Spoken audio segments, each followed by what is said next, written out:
इस बार होगी बात फिशिंग अटैक्स की और बताएंगे आपको कैसे आप इनसे बच सकते हैं। सबसे बड़ी लापरवाही बिना सोचे, बिना परखे, बिना ध्यान दिए किसी भी चीज़ पे क्लिक कर देते हैं। आपको लालच दे के आपसे क्लिक कराया। तो इंसानों को तो टारगेट किया ही जाता है, पर इंस्टीट्यूशंस को भी टारगेट किया जाता है। उनको आपके पैसों तक पहुंचना है।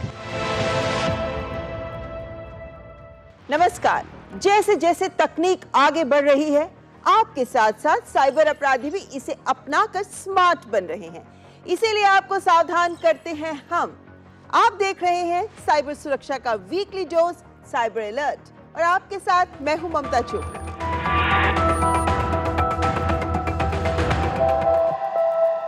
फिशिंग अटैक यानी नकली लिंक से आपको फंसाना और ये लिंक किसी भी रूप में, किसी भी बहाने से आप तक पहुंचाए जाते हैं। लक्ष्य है आपका click, just one simple click.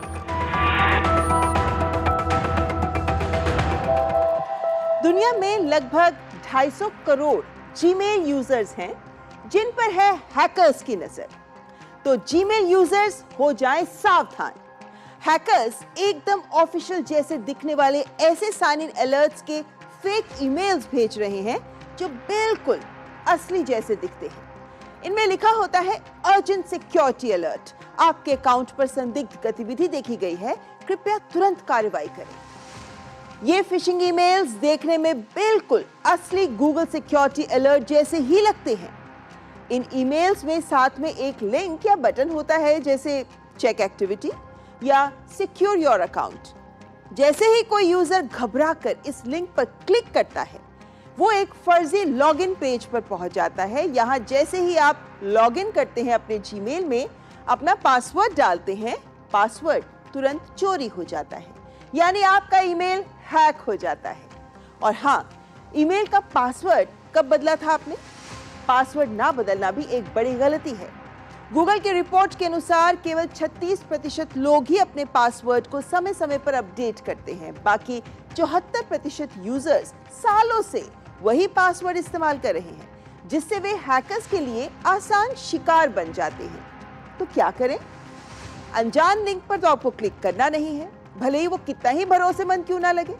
लेकिन अगर आपको सिक्योरिटी अलर्ट मिलता है तो सीधे अपने ब्राउजर में जाकर myaccount.google.com को ओपन करें और वहीं से आप सारी एक्टिविटी अपने जीमेल अकाउंट की चेक करें। ईमेल भेजने वाले का पता भी ध्यान से देखें, सिर्फ नाम पर ना जाएं, बल्कि पूरा ईमेल एड्रेस जरूर चेक कर लें। फिशिंग लिंक आप तक पहुंचाने के लिए ये साइबर अपराधी निरंतर प्रयास करते रहते हैं। एक साधारण सी कॉल बन जाती है साइबर फ्रॉड की दस्तक। हेलो सर, मैं सुनील बात कर रहा हूँ क्यूटीएम से। जी बोलिए। सर, आपका क्यूटीएम का केवाईसी एक्सपायर हो चुका है। यदि आप क्यूटीएम की सेवाएं जारी रखना चाहते हैं तो आपको अपना केवाईसी अपडेट करवाना होगा, नहीं तो आपका क्यूटीएम का अकाउंट आज ही बंद हो जाएगा। मैं तो केटीएम बहुत यूज़ करता हूँ, लेकिन मेरा केवाईसी कैसे एक्सपायर हो गया मुझे नहीं पता। आप मेरा केवाईसी अपडेट कर दीजिए। इसके लिए मुझे क्या करना होगा? सर, मैं आपको केवाईसी अपडेट करने के लिए एक लिंक भेज रहा हूँ। आप उस लिंक पर क्लिक कर दीजिए और लिंक में दी हुई एप्लीकेशन को इंस्टॉल कर लीजिए, ताकि मैं यहीं से आपका केवाईसी अपडेट कर पाऊँ। जी जी बिल्कुल, आप लिंक भेज दीजिए।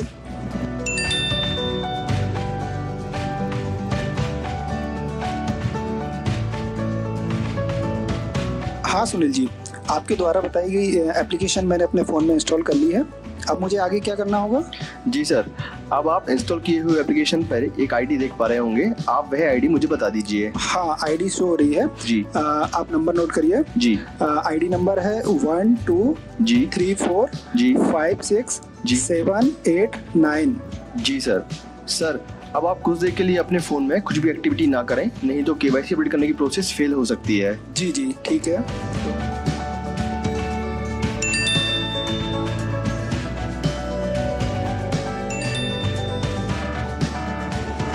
अरे ये क्या हो गया? किसी भी अज्ञात व्यक्ति के कहने पर कोई भी रिमोट एप्लीकेशन जैसे AnyDesk, quick support, team viewer आदि या अन्य कोई भी एप्लीकेशन अपने फ़ोन में इंस्टॉल ना करें। रिमोट एप्लीकेशन के जरिए कोई भी व्यक्ति आपके फ़ोन का पूरा एक्सेस अपने पास लेकर किसी भी बड़ी वित्तीय धोखाधड़ी को अंजाम दे सकता है। जागरूक बने, सुरक्षित रहें।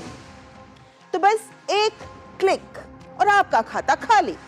और एंड्रॉइड पैकेज किट के इन लिंक्स में वायरस से लेकर मैलवेयर तक हो सकते हैं। वक्त बदलता है, तौर तरीके भी बदल जाते हैं।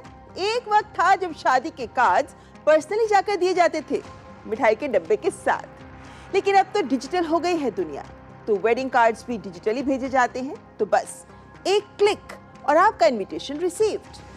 लेकिन अब इन्हीं वेडिंग इनविटेशन कार्ड्स जैसे ही तमाम कार्ड्स या इनविटेशंस को हथियार बनाया जा रहा है इन साइबर अपराधियों के द्वारा। महाराष्ट्र के हिंगोली जिले में एक सरकारी कर्मचारी को व्हाट्सएप पर एक नकली डिजिटल शादी का इनविटेशन कार्ड भेजा गया।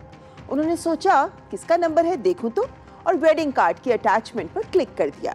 बस उनके खाते से लगभग 2 लाख रुपए निकल गए। दरअसल ये डिजिटल वेडिंग कार्ड आपके व्हाट्सएप पर ये अपराधी ही भेजते हैं, जो एपीके फाइल के रूप में होते हैं। क्लिक किया और बैंक खाता खाली।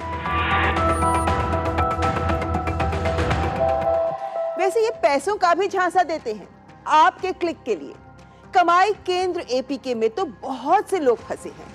कमाई केंद्र .apk एक एंड्रॉइड ऐप है जिसे पैसा कमाने वाला ऐप कहा जाता है। इसमें दावा किया जाता है कि आप छोटे मोटे काम करके पैसे कमा सकते हैं, जैसे विज्ञापन देखना या फिर कोई क्विज या पहेली हल करना, या फिर कोई सर्वे देते हैं जिसे भरना होता है, या फिर अपने दोस्तों को रेफर करिए उससे पैसे मिलेंगे, या फिर कुछ टास्क पूरे करना आदि। लेकिन ये ऐप गूगल प्ले स्टोर पर उपलब्ध नहीं है। इसे डाउनलोड करना यानी खतरा। कई मामलों में देखा गया है कि हैकर्स आपके व्हाट्सएप को हैक कर लेते हैं। आपकी कॉन्टैक्ट लिस्ट या ग्रुप्स में ही आपके नाम से ही एपीके फाइल किसी भी रूप में, शादी का कार्ड या कोई फोटोग्राफ या फिर कोई सरकारी योजना, इनके नाम से अटैचमेंट भेज देते हैं आपके दोस्तों और परिवार वालों को। आपके परिचित विश्वास करके इसे ओपन कर लेते हैं और फंस जाते हैं। इससे बचने के लिए अपने व्हाट्सएप अकाउंट में 2 स्टेप ऑथेंटिकेशन का प्रयोग अवश्य करें, जो मैं आपको लगातार इस कार्यक्रम में बताती रहती हूँ। इस तरह आप अपने फोन में व्हाट्सएप में 2 फैक्टर ऑथेंटिकेशन लगा सकते हैं। आइए देखते हैं कैसे काम करती है ये एपीके फाइल यानी एंड्रॉइड पैकेज किट।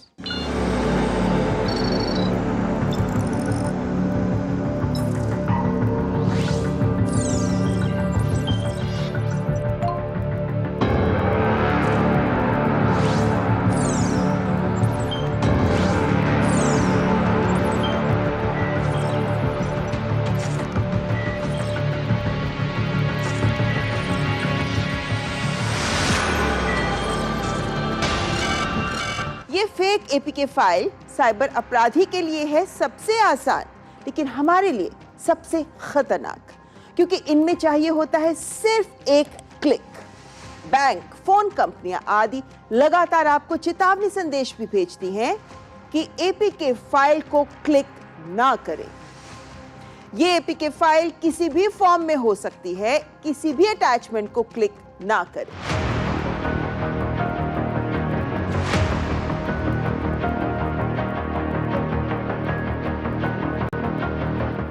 किस हद तक ये साइबर अपराधी आपको फंसाने की सोचते हैं, इसका अंदाजा इस बात से लगा सकते हैं आप कि साइबर ठगों ने मध्य प्रदेश पुलिस की ही एपीके तैयार कर डाली और व्हाट्सएप ग्रुप्स में शेयर भी कर दी, और सब लोगों से इसे डाउनलोड करने की अपील भी कर रहे थे, जब साइबर पुलिस ने एडवाइजरी जारी की कि ये एपीके मध्य प्रदेश पुलिस की नहीं है, इसे डाउनलोड ना करें। अब होता क्या है, हैकर आपको लगातार ऐसे मैसेजेस भेजते हैं जैसे कोई डिलीवरी या कोरियर की इंफॉर्मेशन, या फिर कोई वेडिंग या सेमिनार इनविटेशंस, या कोई इनवॉइसेस, या फिर क्रेडिट कार्ड बिल्स, या फिर कोई फोटोग्राफ्स आदि, इसलिए कि आप इन्हें क्लिक करें और इन्हें खोलें और देखें कि क्या है ये। आपके क्लिक करते ही अपराधी का मैलवेयर वाला ऐप इंस्टॉल होने लगता है और आपको चेतावनी संदेश भी आता है कि ये फाइल आपके फोन के लिए हानिकारक हो सकती है। ये ऐप आपसे आपका camera, SMS, location, contact list, storage आदि तमाम परमिशंस मांगता है। इंस्टॉल होने के बाद हैकर के पास आपकी सारी निजी जानकारी, ई-कॉमर्स ऐप्स पर जो आपके क्रेडिट या डेबिट कार्ड सेव कर रखे हैं वो भी जानकारी, और फोन का नियंत्रण तक आ जाता है। यदि आपने क्लिक कर दिया तो फिर क्या कर सकते हैं आप? तुरंत एप्लीकेशन को अनइंस्टॉल करें। हालांकि इसके बाद भी जो डेटा अपराधी को मिल गया है उसका आप कुछ कर नहीं सकते, लेकिन अपना निजी डेटा, अपने बैंकिंग सर्विस से जुड़े पासवर्ड्स, अपनी ईमेल आदि के पासवर्ड सभी बदल डालें। साइबर अपराधी के ये फिशिंग प्रयास, इनकी लंबी फहरिस्त हो सकती है, लेकिन यहाँ पर कार्यक्रम में रुकेंगे एक ब्रेक के लिए और ब्रेक के बाद हमारे साथ जुड़ेंगे पॉडकास्ट में डिजिटल मीडिया रिसर्चर और सक्षम सीनियर की संस्थापक रूबी ढींगरा। आप देखते रहिए साइबर अलर्ट।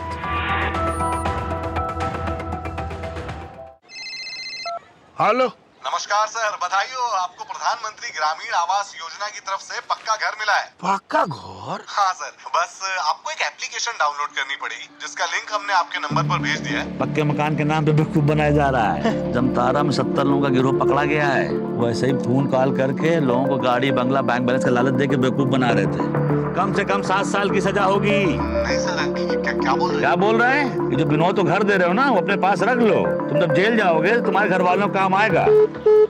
काट दिस। क्या किए भैया, बड़ा मुश्किल से पक्का का घर मिल रहा था। पक्का का घर मिल रहा था, घर से बेघर हो जाते हैं। मतलब हम समझे नहीं, कैसे? मतलब जैसे ही तुम ये एप्लीकेशन डाउनलोड कर लेते, हाँ। तुम्हारा फोन हैक करके और सारा बैंक बैलेंस सपाचट। बड़ा मुश्किल से 6000 रुपया सेव किए हैं भैया।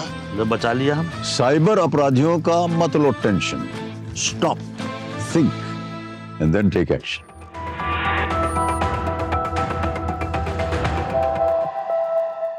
और आज पॉडकास्ट में हमारे साथ कार्यक्रम में जुड़ी हैं रूबी ढींगरा, जो सक्षम सीनियर की को-फाउंडर है और ये एक ऐसी ऑर्गेनाइजेशन है जो डिजिटली अलर्ट करती है लोगों को साइबर अपराधों को लेकर, विशेषकर सीनियर्स यानी हमारे समाज के वृद्धजन, बुजुर्गजन को देश भर में ये इस मुहिम को आगे बढ़ा रही हैं। रूबी जी, बहुत बहुत स्वागत है आपका कार्यक्रम में। Thank you very much.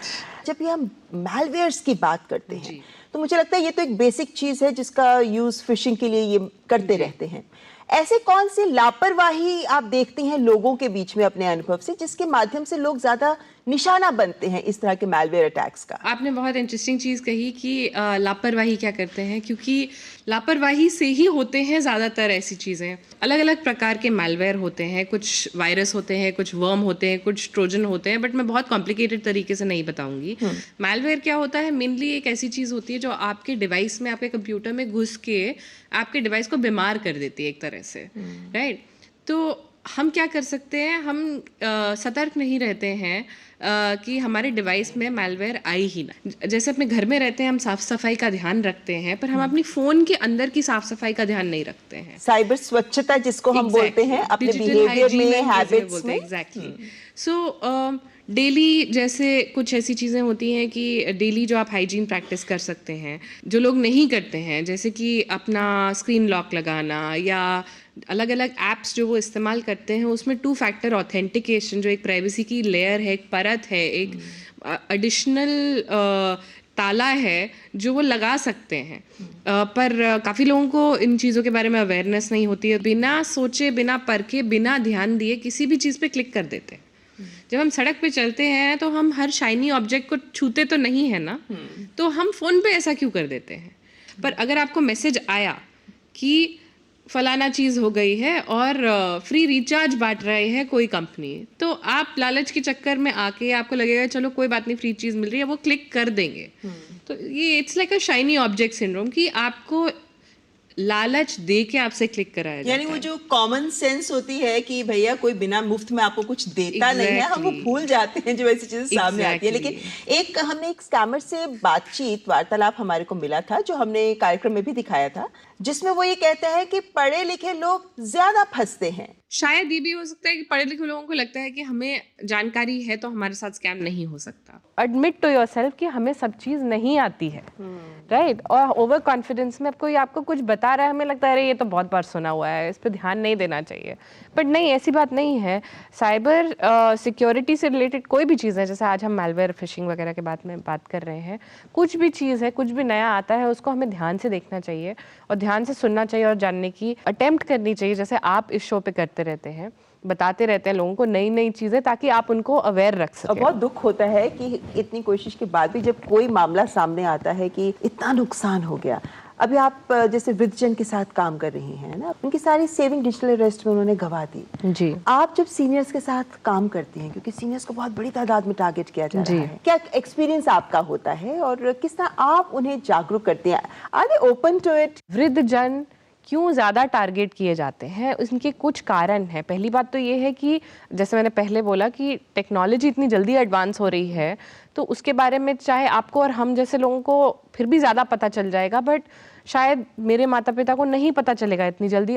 Till the time I don't tell them, मैं बताऊंगी तो शायद पता चलेगा, बट उनकी वैसे ही डिजिटल लिटरेसी नहीं है, भूल जाते हैं। आंखें मतलब चश्मा लगा के बड़ा बड़ा नहीं दिखता है तो छोटी छोटी चीज़ें नहीं देख पाते हैं, क्लिक कर देते, थोड़ी वो चीज़ें भी हो जाती हैं। फिर बात ये होती है कि जो स्कैमर्स हैं उनको पता है कि सीनियर सिटीजन्स के पास सेविंग्स होती हैं, पैसे होते हैं और रिटायरमेंट फंड होते हैं। हाँ, एग्जैक्टली।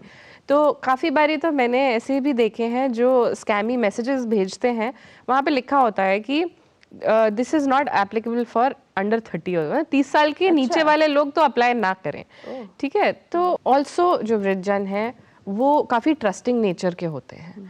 अगर आप उनसे थोड़ी बातचीत करें तो आप बेटा बेटा करके वो आपसे बात करने लगते हैं। इमोशनल और साइकोलॉजिकल मैनिपुलेशन वो नहीं पकड़ पाते हैं इतनी जल्दी। मैं बहुत बार साइबर अलर्ट प्रोग्राम में दर्शकों को बोलती हूँ कि हम आपको ये बात बता रहे हैं, इसको आप अपने परिवार के जो ग्रैंड पेरेंट्स हैं, आपके माता पिता हैं, दादा दादी, नाना नानी हैं, आप उनको भी दिखाएं। अभी आपने और हमने सुना है और इतने कैंपेन चलाए कि OTP शेयर ना करें किसी से, तो लोग थोड़े सतर्क हो गए हैं तो वो OTP शेयर नहीं करते हैं। तो अब OTP वगैरह कैसे मिले उनको? तो वो क्या करते हैं, फिशिंग, जैसे आपने बोला फिशिंग ईमेल्स है। सबसे ज़्यादा मेरे एक्सपीरियंस में जो है कि लोग जो गवर्नमेंट की स्कीम्स और सुविधाएं लेने के लिए बहुत इंफॉर्मेशन सर्च करते हैं ऑनलाइन, तो गवर्नमेंट की जो वेबसाइट्स और स्कीम्स होती हैं उनके नाम को स्पूफ किया जाता है, उनके नाम में मतलब एक शब्द इधर उधर कर दिए जाते हैं, एक डॉट भी एक्स्ट्रा लग जाए तो वो फेक हो जाता है। इनफैक्ट एक कल ही मैं किसी को दिखा रही थी, एक फेक वेबसाइट है जो NRDRM करके है, तो वो rural development and recreation mission करके जॉब्स एडवर्टाइज कर रही है आंध्र प्रदेश और तेलंगाना में।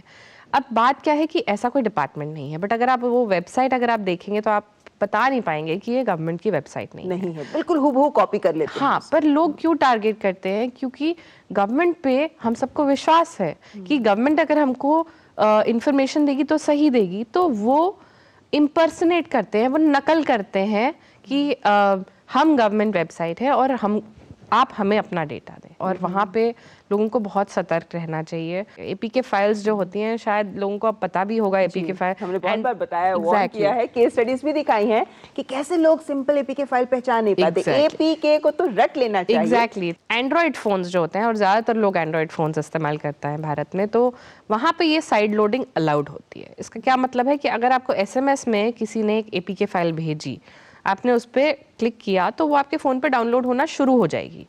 अब आपको पता नहीं है कि उसका मकसद क्या है, वो APK फाइल क्या करती है। calendar.apk नाम लिखा होगा, बट वो कैलेंडर वाली फाइल होगी नहीं। वो आपको पता भी नहीं चलेगा कि आपके फ़ोन पे क्या आ गया है और उसका पर्पस क्या है। कई टाइप के मैलवेयर होते हैं जो फ़ोटोज़ चुरा लेते हैं, कई टाइप के मैलवेयर होते हैं जो आपकी बैंकिंग एप्स चुरा लेते हैं, कई होते हैं जो आप अपनी उंगली चलाते हैं, की स्ट्रोक्स जिसको बोलते हैं, वो उसके पैटर्न को पढ़ते रहते हैं। तो जब आप अपनी बैंकिंग फाइनेंस ऐप पे हो या आप टिकट बुक कर रहे हो IRCTC पे, आप कहीं पे भी कोई पिन कोड डाल रहे हो, तो वो उसका निशाना जहाँ जहाँ आप क्लिक कर रहे हो, आपने बड़ी सारी जेम्स बॉन्ड टाइप फिल्मों में देखा होगा कि वो पीछे से उन्होंने कॉपी कर लिया है, तो ये असली में हो रहा है। कई तो मैलवेयर ऐसे होते हैं जो आपके फ़ोन का पूरा क्लोन बना देते हैं किसी और के फ़ोन में, राइट? तो आप जो भी करते हैं उनको दिखता रहता है। कई ये भी होते हैं जिनको रैंसमवेयर बोला जाता है, वो आपके फ़ोन को बंद कर देते हैं और बोलते हैं कि ये आपके डिवाइस को बंद कर देते हैं, पैसे दो और नहीं तो हम खोलेंगे नहीं, राइट? एक तरह का हाईजैकिंग ही हो गया, चाहे आपका डिवाइस है कुछ है। तो अब बात यह है कि इंडिविजुअल्स, मतलब इंसानों को तो टारगेट किया ही जाता है, पर इंस्टीट्यूशंस को भी टारगेट किया जाता है, और इसमें मतलब इनकी कोई गलती नहीं है। प्राइवेट पब्लिक कोई भी कंपनी है, उनको टारगेट किया जाता है। क्यों? क्योंकि इन कंपनियों के पास बहुत डेटा होता है हम लोगों का। उनको आपके पैसों तक पहुंचना है।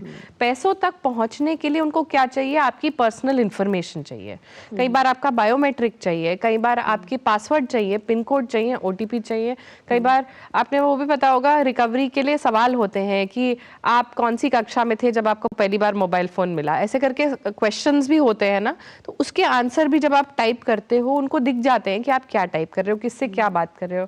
हमारे नाम का eSIM ले सकते हैं, हमारे नंबर को वो चला सकते हैं। इनफैक्ट केसेस ऐसे भी आए हैं कि जो ई-कॉमर्स वेबसाइट जो 10 मिनट डिलीवरी वाले ऐप्स हैं उस पे उन्होंने ये डेटा यूज़ करके एक और प्रोफाइल बना ली और वो ऑर्डर कर रहे हैं। आपका क्रेडिट कार्ड उसमें सेव्ड है, आपका डेबिट कार्ड सेव्ड है, आपको पता ही नहीं है कि आपके नाम से कोई और ग्रोसरी मंगा रहा है। Data is what is important. आपके बारे में जानकारी, हर तरह की जानकारी का वो कई तरह से मिसयूज कर सकते हैं, है ना।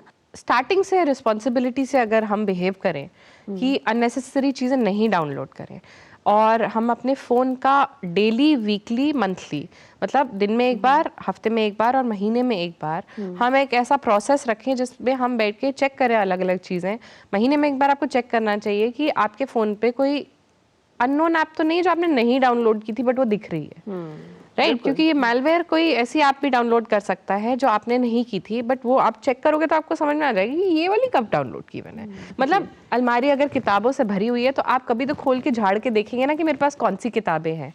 अगर ये वाली किताब काम की नहीं है, ये वाली किताब कहाँ से आई पता नहीं किसकी है, फेंको इसको। साइबर स्वच्छता की एक आदत बनानी पड़ेगी। आपने एक चीज बोली, अब मेरे को एक बात याद आई है तो मेरे को बोलना ही है ये बच्चों के बारे में। और ये बच्चों और सीनियर सिटीजन्स को और पेरेंट्स को सबको ही इम्पैक्ट करती है, विच इज गेम्स। ठीक है, बच्चे पागल हो जाते हैं कि हमें फोन चाहिए, हमें गेम खेलना है। अब उनको पता नहीं है कि वो क्या ऐप स्टोर से दबा रहे हैं, कौन सा गेम डाउनलोड कर रहे हैं। मोस्टली जो फ्री गेम्स होते हैं, अगेन वही बात है कि फ्री का कुछ होता नहीं है। अगर कुछ फ्री में मिल रहा है तो उसका मकसद कुछ और है, कुछ ले भी रहे हैं। एग्जैक्टली। पर छोटी आयु के बच्चों को तो वैसे भी इस बात की समझ नहीं होगी। तो जो अडल्ट्स है घर में, जो ग्रैंड पेरेंट्स और पेरेंट्स है घर में, उन्हीं को इस चीज़ का ध्यान रखना पड़ेगा कि कोई गेमिंग ऐप तो नहीं डाउनलोड हो रही है। अगर गेमिंग ऐप डाउनलोड हो रही है तो उसकी परमिशन क्या सेटिंग्स हैं, वो आपके फ़ोन का क्या क्या पढ़ सकता है। ज़्यादातर चीज़ें होती हैं वो आपका लोकेशन डेटा देखता है कि आप कहाँ पे हैं। क्यों जानना है किसी गेमिंग ऐप को कि मैं कहाँ हूँ? ये जो परमिशंस का पॉइंट है ना, बिल्कुल ये परमिशंस का पॉइंट हमने बहुत बार साइबर अलर्ट में भी उठाया है और इन पर गौर करना बहुत ज़रूरी है। और जैसा हम पहले भी बता चुके हैं कि जो मापदंड होते हैं कि ये ऐप फेक ऐप हो सकता है, वो ये भी होता है कि एक ऐप बहुत परमिशंस ले रहा है आपकी जो उसको नहीं लेनी चाहिए, विच मीन्स कि वो ऑथेंटिक सोर्स से आपने डाउनलोड नहीं किया है, वो फेक ऐप हो सकता है। आपको याद होगा कि गवर्नमेंट ऑफ इंडिया ने बहुत सारी चाइनीज ऐप्स को बंद किया था, राइट। और वो क्यों किया था? क्योंकि वो यही सब कर रही थी। तो आप चाहे उन्हें कुछ डालो, यूज करो ना करो, लेकिन वो आपके सारी चीजों को यूज कर रहे हैं, देख रहे हैं। मुझे लगता है कि बहुत सारे सावधान होने के पॉइंट्स हैं जिनको आज रूबी ने हमारे सामने रखा है, इसलिए आपका बहुत बहुत धन्यवाद करना चाहेंगे Ruby. Lot of important points that you highlighted. I hope कि हमारे दर्शक भी इनको समझेंगे, इन पर अमल करेंगे और अपने आप को साइबर सेफ रखेंगे। जी, thank you very much, thank you very much. तो आपने जाना इतना कुछ मैलवेयर्स और तमाम वायरसेस के बारे में और फिशिंग अटैक्स के बारे में भी, तो बरते पूरी एहतियात।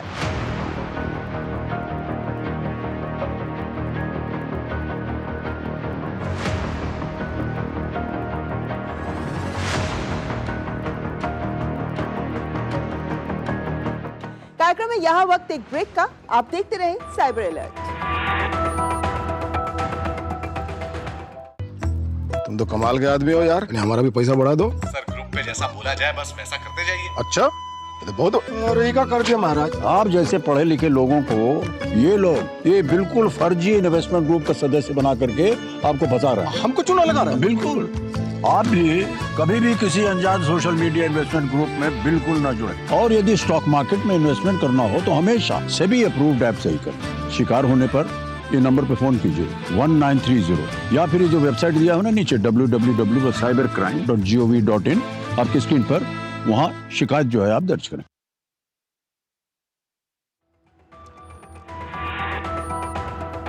और कार्यक्रम में अब बात रेड अलर्ट की।